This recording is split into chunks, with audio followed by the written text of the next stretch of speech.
Ladies and gentlemen, there are all these articles now about Donald Trump ruining Fox News or the ratings of Fox News 2 years ago because of a certain narrative that he was furthering. Fortune, weak ratings make good journalists do bad things. Fox News panics over Trump's loss. So you have a whole bunch of other articles talking about how Trump is slowly taking down Fox News. The real issue is there are a number of people there that really like DeSantis. DeSantis has something like 40 plus billionaires backing him. He very likely is more of an establishment Republican candidate when it's all said and done. He's doing a lot of good things in Florida, but he's not Trump. Who knows if he will push back against flawed, false intelligence briefs, intelligence agency recommendations, or, push back against a precursor to never-ending military conflict. This is why Trump is so important. This is why we're 90 seconds to midnight with Biden. People don't really understand. People who vote against Trump don't understand why he's so important. Democrats just need an appeal to an authority that agrees with them to further a very chaotic or unwise or detrimental course of action. So they'll shut down their state economies. Why? Experts told them to do so.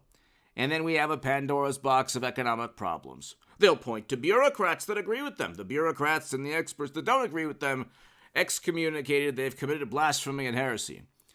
They make a fabricated, coerced consensus. And that's the thing with Trump.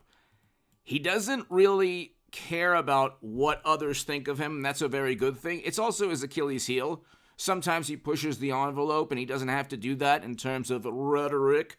Okay, Biden's rhetoric and the rhetoric of Democrats are always, swept under the rug. But certain ratings, like the five, like Greg Gutfeld, they're doing fantastic. He's awesome. But certain news programs at Fox are actually down year over year. If they had just covered Trump in the way that CNN and MSNBC covers Biden, they wouldn't have this problem, okay? And I'm not going to get into it because that's if I did, it would be long-winded, verbose, and, you can't get into that type of thing, unfortunately, okay?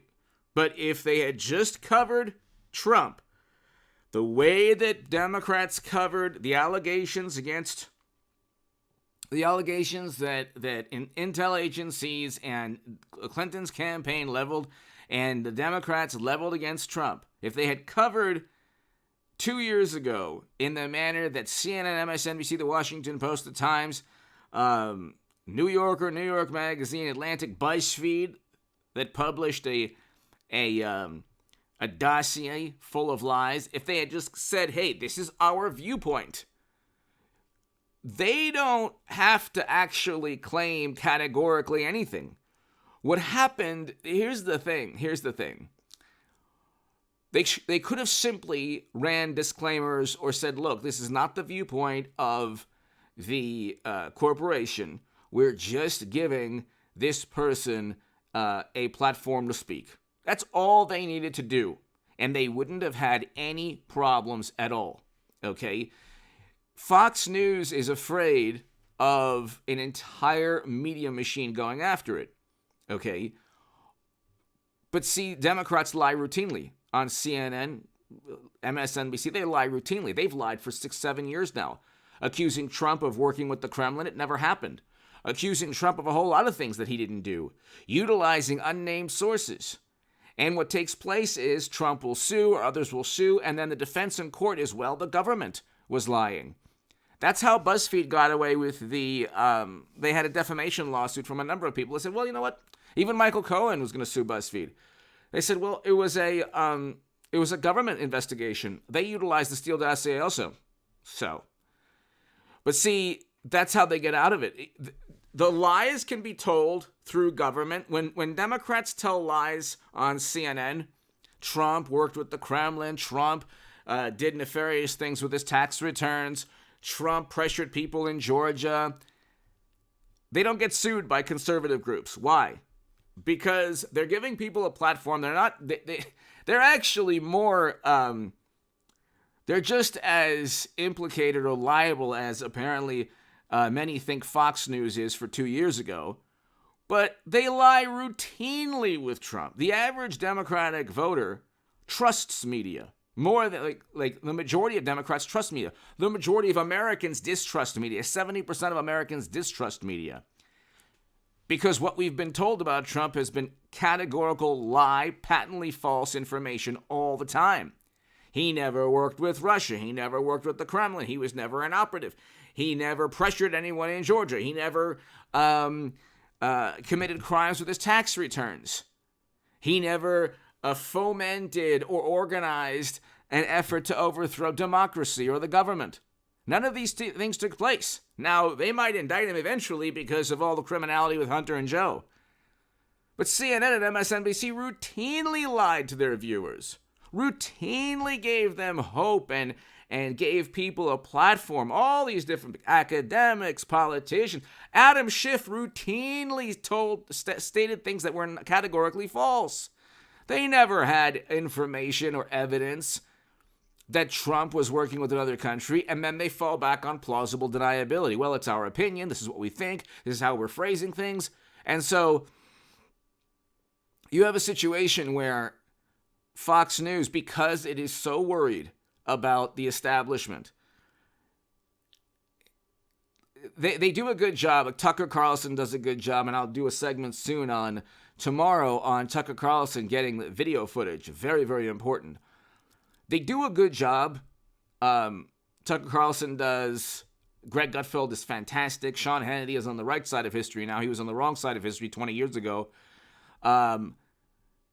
Here and there, they do a good job. Generally, the platform, the cable station is not pro-Trump. It really isn't pro-Trump. There are people who say, hey, Trump is better than Biden, but MSNBC is pro-Biden. MSNBC is pro-Democrat. CNN, they're fanatical. Okay, so much so that they're having they'll eventually fire Don Lemon. He's basically already fired. You have people now revolting at CNN. But you have a situation, ladies and gentlemen, where had they simply reported on Trump or the viewpoints that Trump, furthered in the same manner that CNN and MSNBC, introduced the Trump-Russia nonsense and all the other absurd allegations against Trump, they wouldn't be in any legal jeopardy. What happened was they got too caught up in the weeds. And when they interviewed controversial individuals, they didn't say, hey, this is not the viewpoint of Fox News. This is simply the viewpoint of the individual, that we are allowing to give, whose viewpoint we're allowing to, give on the air. But see, again, they were kind of like, fence sitting. They didn't really want to back Trump, but they were, competing with Newsmax. And now they're kind of going in DeSantis' direction, but now DeSantis is getting love from all the never-Trumpers and even Democrats. So DeSantis is fantastic, but he's not Trump right now. I don't think he truly understands. DeSantis actually does understand, but I don't think he really understands in the manner Trump does of how nefarious a lot of these forces that he's dealing with truly are. So anyway, what have you gathered from this? It's verbose and long-winded, but at least, if you watch this channel, you'll understand exactly, pretty much what I'm saying. Fox News has had its ratings fall for certain demographics, 18 to 25 year over year, and that's because of the manner in which it has covered Trump. It didn't go all in with Trump, and it didn't just simply say, hey, we're a platform like MSNBC and CNN. They furthered things that were not true, but they believed them to be true. And so they didn't have to say it in that manner, but they could have just, if they had acted as a CNN or MSNBC for Trump, they wouldn't be in any problems right now. Give me your thoughts below. Hit subscribe right now.